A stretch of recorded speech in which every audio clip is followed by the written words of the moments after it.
Menhaz Zaman was a young man from Markham, Ontario, whose life appeared normal, but was marked by significant internal and external pressures. Born to Bangladeshi immigrant parents, Menhaz Zaman and Momtaz Begum, Menhaz grew up in a household where it was paramount to achieve academic success. His parents, like many immigrants, held high aspirations for their children, viewing education as the sole pathway to a better future. This emphasis on school shaped Menhaz's early years, creating a foundation of expectations that would later contribute to his psychological distress. From a young age, Menhaz was perceived as a quiet, introverted guy. He was not particularly social and preferred spending his time in solitary activities, primarily playing video games. His academic performance in high school was also pretty good. He later enrolled at York University in Toronto, where he pursued a degree in engineering. His parents, especially his father, were immensely proud of this accomplishment, seeing it as a significant step toward a successful future. However, Menhaz's experience at university was far from successful. The rigorous demands of the engineering program overwhelmed him, and he struggled to keep up with his studies. Despite his initial efforts, he eventually dropped out after just a short period. This failure was a source of immense shame for Menhaz, who could not bear to confront his family's disappointment. Instead of revealing the truth, he chose to hide his failure in college and continued to pretend that he was still attending classes and progressing toward his degree. For the next 3 years, Menhaz built and maintained an elaborate facade. Every day, he would leave home, giving the impression that he was going to the university. In reality, he spent his time in various places around Toronto, such as malls and gyms, or simply wandering aimlessly. He crafted detailed lies about his progress in college, fabricated stories about his studies, and even pretended to be preparing for exams and projects. This deception extended beyond his immediate family to include friends and neighbors, all of whom believed he was a hardworking student on the path to becoming an engineer. As you can imagine, maintaining this lie created a lot of pressure. This pressure went on to take a severe toll on Menhaz's mental health. The constant fear of being discovered and the weight of his family's expectations created an extreme sense of anxiety and isolation. In order to let off steam, Menhaz would engage in the online world. This allowed him to escape the life that he grew to hate. He became an active member of the Perfect World Void gaming community, a multiplayer online game where players could explore virtual environments and battle each other. This virtual space provided him with a sense of belonging and a way to connect with others without the constraints of his real-world problems. In addition to playing the Perfect World game, Menhaz was deeply involved in various Discord servers related to gaming. Spending time on Discord became a significant part of Menhaz's everyday life. During his time on these various servers, he built a reputation for being rather edgy and provocative. This annoyed a lot of people, but it was clear to others that he just needed a friend to talk to. Additionally, he was more open about his frustrations and often vented about his life, though not always truthfully. His comments ranged from casual gaming discussions to darker, more disturbing thoughts. Some of his online friends noticed these patterns, but did not fully grasp the extent of his distress. The anonymity of the internet allowed Menhaz to express aspects of his personality that he suppressed in real life. Menhaz's father, Menhaz Zaman, was a strict and authoritative figure. As we already stated, Menhaz held high standards for his children and firmly believed in the value of education as a means of creating a better life. Some accounts suggest that Menhaz could be harsh and demanding, sometimes even lashing out in violence. This just made Menhaz all the more fearful of failing him. Momtaz Begum, Menhaz's mother, was the more nurturing parent. She shared many of the same values as her husband. Despite her supportive nature, the combined pressure from both parents created an environment where failure in academics was not an option. Menhaz also lived with his 21-year-old sister, Menhaz Zaman, as well as his 70-year-old grandmother, Fosa Begum. Menhaz lived blissfully each day within the lie that he created and hoped that his life could just continue the way it was. But this could never happen. As the supposed date of his graduation approached, the stress of his lie became unbearable. Menhaz knew that once the day arrived, his family would expect tangible proof of his academic achievements. The impending exposure of his deceit was a constant source of anxiety, and he felt increasingly cornered. Despite his growing despair, he continued to interact with his online friends, often hinting at his troubles, but never fully revealing the gravity of his situation. The tension reached a peak in the weeks leading up to the planned graduation. Menhaz began to exhibit more erratic behavior online, making statements that alarmed some of his friends. He mentioned feelings of hopelessness and hinted at drastic actions, but his friends, accustomed to his provocative style, did not fully understand that Menhaz was being serious. For example, in response to a friend asking where he was going to play next, Menhaz replied, "PW jail." He went on to say, "Going to kill my parents and go to jail." On July 27, 2019, Menhaz came to an ultimatum with himself. Rather than confessing his academic failures and having to explain the web of lies he had spun, he made the horrifying decision to murder his entire family. That day began with Menhaz targeting his mother. According to police reports and Menhaz's later confessions, he first approached her with a crowbar. The assault was swift and merciless. He struck her multiple times, ensuring she was incapacitated before slitting her throat to guarantee her death. Next, he turned his attention to his 70-year-old grandmother, Fosa, who was fast asleep. Her age and the fact that she was asleep made her an easy target. Menhaz used the same method he had with his mother, striking her with the crowbar and then using a knife to her throat. After killing his grandmother, Menhaz waited for his younger sister, Melissa, to return home. To pass the time, he got onto his computer and started playing some video games. When he heard Melissa at the door, Menhaz got into position and attacked her in the same manner as the last two victims. The final victim was Menhaz's father, Moni Ruz, who arrived home later that evening. Menhaz waited for his father to settle in before launching his attack, which followed the same process as his other three relatives.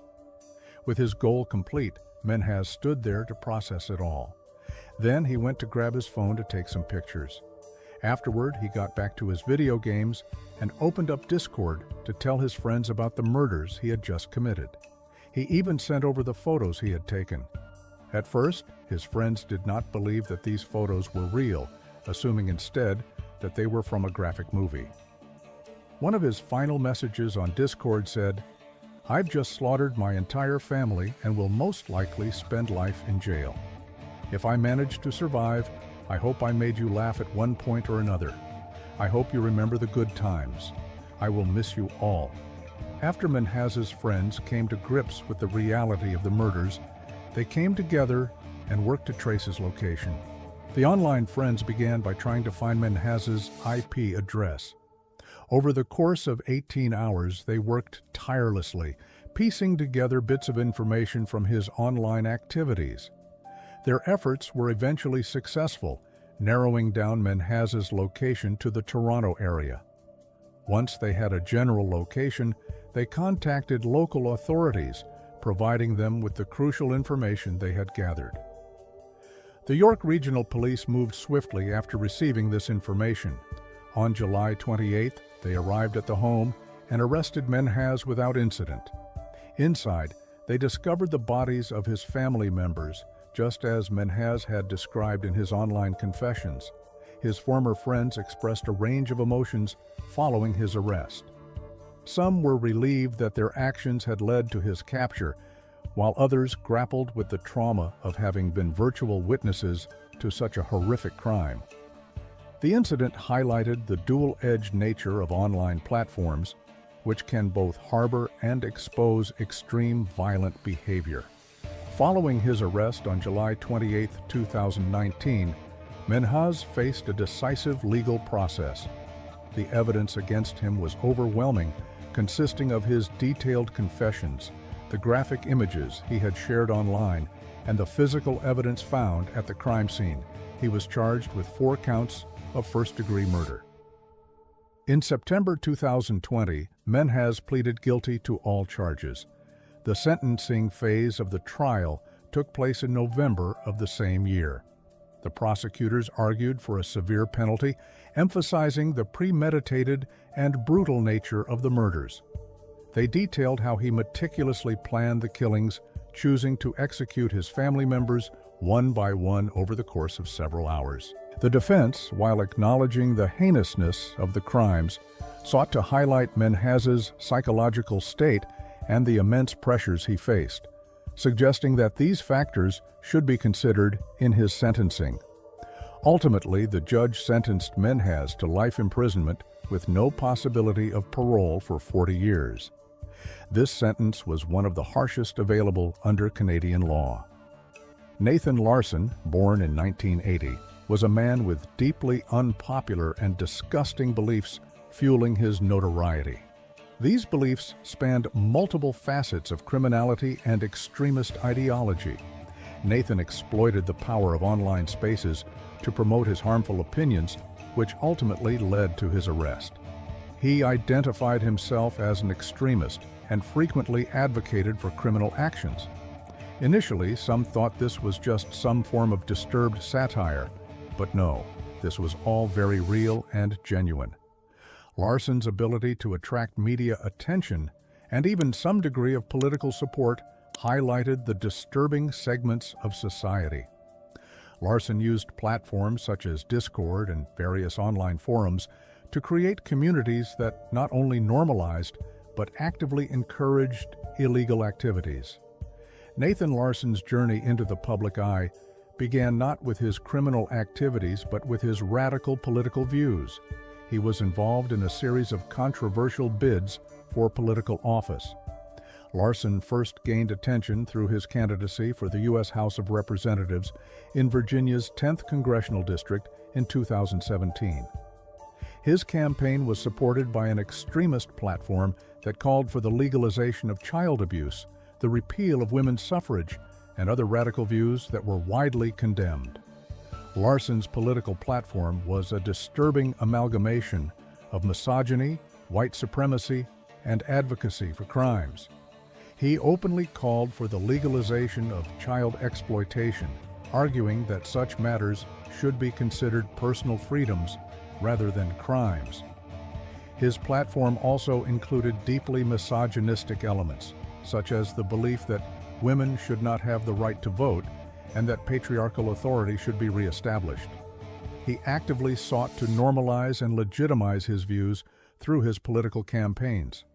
Despite his outrageous ideals, Larson managed to attract media attention. News outlets often covered his candidacies, not because he was seen as a serious political contender, but because his views were so extreme. Larson's campaigns were never successful in electoral terms, but they allowed him to broadly disseminate his views. Parallel to his political ambitions was a disturbing pattern of criminal behavior. In December 2008, Larson sent a threatening letter to the U.S. Secret Service detailing a plan to assassinate the President of the United States. This threat was taken seriously, leading to his arrest and subsequent conviction. In 2009, Larson was sentenced to 16 months in federal prison for this offense. While serving his prison sentence, Larson portrayed himself as a political prisoner rather than a criminal. He framed his actions as civil disobedience. After his release, Larson remained under supervised release for 3 years, during which time he continued to engage in controversial activities. One of the most significant aspects of Nathan Larson's activities was his use of digital platforms to spread his ideologies and engage in criminal behavior. The internet provided him with a vast audience at his fingertips. Larson created several online communities where he could propagate his views without the constraints of mainstream societal norms. One of the core activities within Larson's forums was the sharing of explicit content. His forums became notorious for being repositories of disturbing material, including illegal pornography. He created a network that facilitated the distribution of explicit images and videos, making it easier for other like-minded individuals to access and share such content without fear of immediate repercussions. Additionally, Larson provided explicit instructions on how to engage in illegal activities. These instructions, or step-by-step guides, were extremely detailed and designed to help users exploit minors while avoiding detection by law enforcement. This included advice on using encrypted communication tools, secure file sharing methods, and anonymizing techniques to cover digital tracks. As you would expect, these forums also served as a support network for individuals engaging in these illegal activities. Users shared their experiences, offered tips, and even encouraged one another. This mutual support helped normalize the activities in these people's minds, making it easier for them to rationalize and continue engaging in these messed-up practices. Another central activity in Larson's online operations was the grooming of potential victims. He exploited the anonymity of the internet to build trust with vulnerable individuals before manipulating them into engaging in inappropriate activities. And, like I said earlier, this guy had a whole step-by-step guide made on this, which, for obvious reasons, I will not be going over. Now, fast forward to December 2020, when he was arrested for kidnapping a 12-year-old girl from Fresno, California. Larson had been communicating with the victim online for several months. Utilizing the same techniques he spoke of online, he convinced her to leave her home and orchestrated a plan to flee with her. Adolescence and pre-adolescence can be confusing times for children. They will often feel misunderstood by their parents and other adults.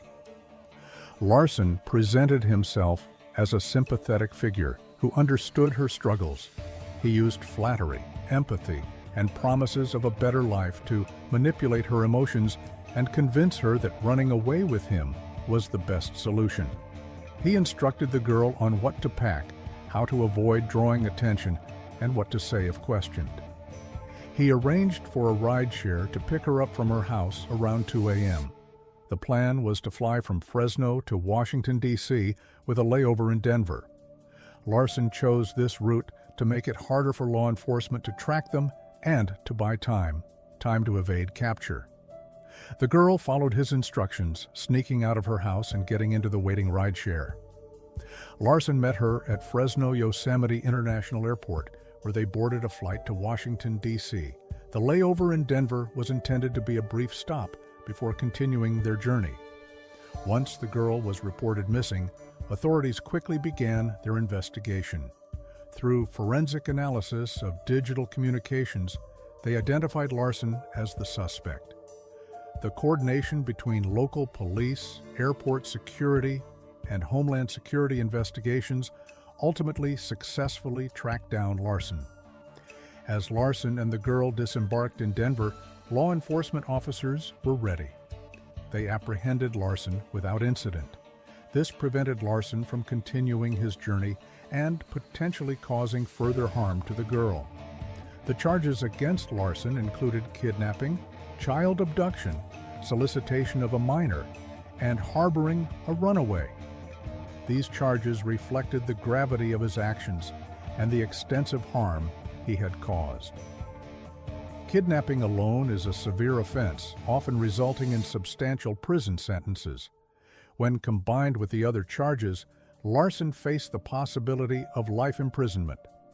Prosecutors presented a comprehensive case that detailed not only the kidnapping, but also Larson's broader network of exploitation.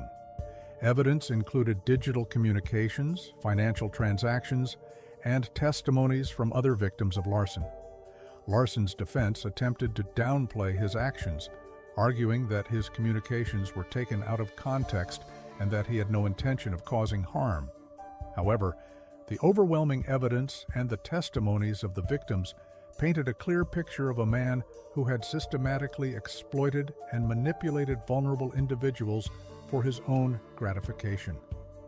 Larson later dismissed his legal team, requesting to represent himself in court.